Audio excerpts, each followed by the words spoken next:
Hello friends, welcome to Kanishkutti channel. நம்ம இன்றைக்கி ஒரு சூப்பரான சண்டே விலாக் தாங்க பார்க்க போகிறோம். இந்த வருஷத்தில் கடைசியாக செய்யக்கூடிய மீன் ரெசிபி தாங்க இன்றைக்கி நம்ம பார்க்க போகிறோம். வாங்க வீடியோக்குள்ளே போகலாம். அதுக்கு முன்னாடி ஒன்று சொல்லிக்கிறேன், எல்லாருக்குமே அட்வான்ஸ் ஹாப்பி நியூ இயர். நம்ம சேனலை இப்போ தான் ஃபர்ஸ்ட் டைம் பார்க்குறீங்கன்னா சப்ஸ்கிரைப் பண்ணிவிட்டு பாருங்கள். வாங்க வீடியோக்குள்ளே போகலாம். இன்றைக்கி வஞ்சர மீன் தான் வாங்கியிருந்தேன். நல்லாவே வாஷ் பண்ணி எல்லா மீனையும் எடுத்து வச்சுக்கிட்டேன். அதுக்கு தேவையான மசாலாவையும் எல்லாமே எடுத்து வச்சுருக்கேன்.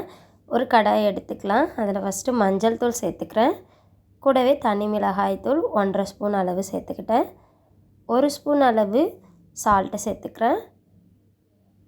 1.5 லெமனை ஜூஸ் மட்டும் எடுத்து வச்சுருக்கேன், அதையுமே சேர்த்துக்கலாம். இஞ்சி பூண்டு பேஸ்ட்டு 2 டேபிள் ஸ்பூன் அளவு எடுத்து வச்சுருக்கேன், அதையும் சேர்த்துக்கிட்டேன். 2 டேபிள் ஸ்பூன் அளவு அரிசி மாவு சேர்த்துக்கிட்டேன். அரிசி மாவு சேர்க்குறதால மீன்லேருந்து மசாலானா உழுறாமல் நல்லாவே சூப்பராக வரும். கூடவே கருவேப்பிலை கொஞ்சம் சேர்த்துட்டு 1 ஸ்பூன் அளவு எண்ணெய் லைட்டாக சேர்த்துட்டு நல்லாவே மசாலாவை மிக்ஸ் பண்ணி விட்டுக்கலாம். தண்ணி தேவைப்பட்டால் கொஞ்சமாக சேர்த்து மிக்ஸ் பண்ணிக்கோங்க. நான் கொஞ்சமாக 1 ஸ்பூன் அளவு சேர்த்து நல்லாவே மிக்ஸ் பண்ணி எடுத்துக்கிட்டேன். அவ்வளோதான், மசாலா ரெடி ஆகிடுச்சு. நல்லாவே வாஷ் பண்ணி வச்சுருக்கேன் வஞ்சர மீன் மேலே மசாலாவை தடவிட்டு வச்சிடலாம், இருக்கட்டும். 1 கிலோ மீன் தான் வாங்கியிருந்தேன், அதனால் எல்லாமே மசாலாவே போட்டு வச்சிடலான்னு தலைவால் கூட மசாலாவே போட்டு வச்சாச்சு. நல்லாவே 2லேருந்து 3 மணி நேரம் ஊறட்டும், அதுக்கப்புறம் வறுத்து எடுத்துக்கலாம். காலையில் டிஃபன் சுட சுட பொங்கல், கூடவே கார சட்னியும் தேங்காய் சட்னியும் செஞ்சுருந்தோம். குழந்தைங்களுக்கு கொடுத்தாச்சு, எல்லாருமே சாப்பிட்டு முடிச்சாச்சு. ஸ்நாக்ஸுக்கு குழந்தைங்களுக்கு கொடுத்து விடுறதுக்காக நட்ஸ் வாங்கிட்டு வர சொல்லியிருந்தேன். வால்நட்டு, பாதாம், அப்புறம் முந்திரி பழசு வீட்டில் கொஞ்சம் இருந்தது, அதையுமே ஒரு பவுலில் சேர்த்துட்டு காய வச்சு வெயில்ல அதுக்கப்புறம் எடுத்து பேக் பண்ணலான்னு சொல்லிட்டு தட்டில் கொட்டிகிட்டு இருந்தேன். கருவேப்பிலையும் கொத்தமல்லியும் வாங்கிட்டு வரலான்னு சொல்லிட்டு வெஜிடபிள் மார்க்கெட் போயிருந்தாங்க. மஞ்சள் பூசணிக்காவை பாதி கட் பண்ணி வாங்கிட்டு வந்திருந்தாங்க. கூடவே பூண்டும் ஒரு 1/2 கிலோ வாங்கிட்டு வந்திருந்தாங்க. எல்லாமே எடுத்து பேக் பண்ணி வச்சுட்டேன். அந்த பழைய முந்திரி பவுலில் கொட்டி வச்சுருந்தேன் இல்லைங்களா, அதை காரம் போட்டு வறுத்துடலான்னு சொல்லிவிட்டு லைட்டாக கடாயில் நெய் விட்டு எடுத்து வச்சுருந்தேன் முந்திரியை சேர்த்துட்டு கூடவே சால்ட்டும் தனி மிளகாய் தூளும் லைட்டாக சேர்த்துக்கிட்டேன். நல்லாவே வறுபட்டு வரட்டும்.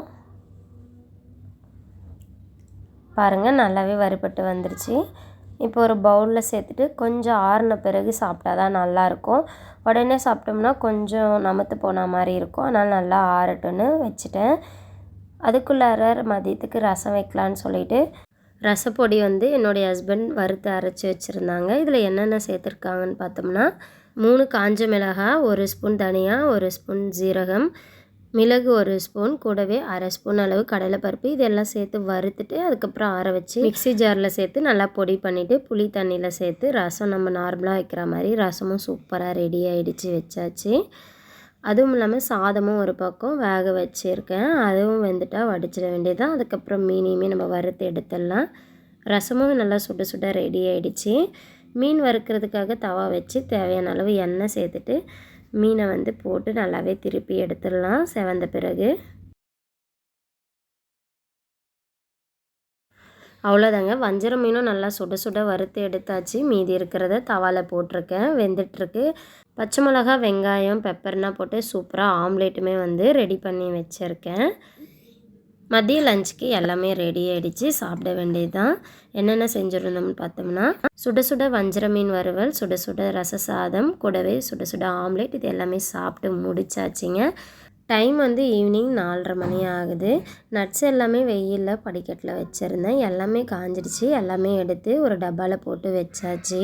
மார்னிங்கே பவுட்ரு போட்டு ஷூ எல்லாமே நல்லா ஊற வச்சு வாஷ் பண்ணி மாடியில் காய வச்சுருந்தேன், நல்லாவே காஞ்சிடுச்சு. குழந்தைங்களுக்கு லீவுன்றதால பேகுமே நல்லா வாஷ் பண்ணி வச்சுருந்தேன். லீவில் இந்த மாதிரி வாஷ் பண்ணால் தான் உண்டு, அதுக்கப்புறம் வீக்கெண்டில் தான் பண்ண முடியும். 10 டேஸ் லீவ் விட்டுருந்தாங்க, எப்படி தான் போச்சுன்னு தெரியல. நாளைக்கு மறுநாள் ஸ்கூல் ரீஓப்பன் ஆகுது. எல்லா ஷூஸுமே ரேக்கில் வச்சாச்சு.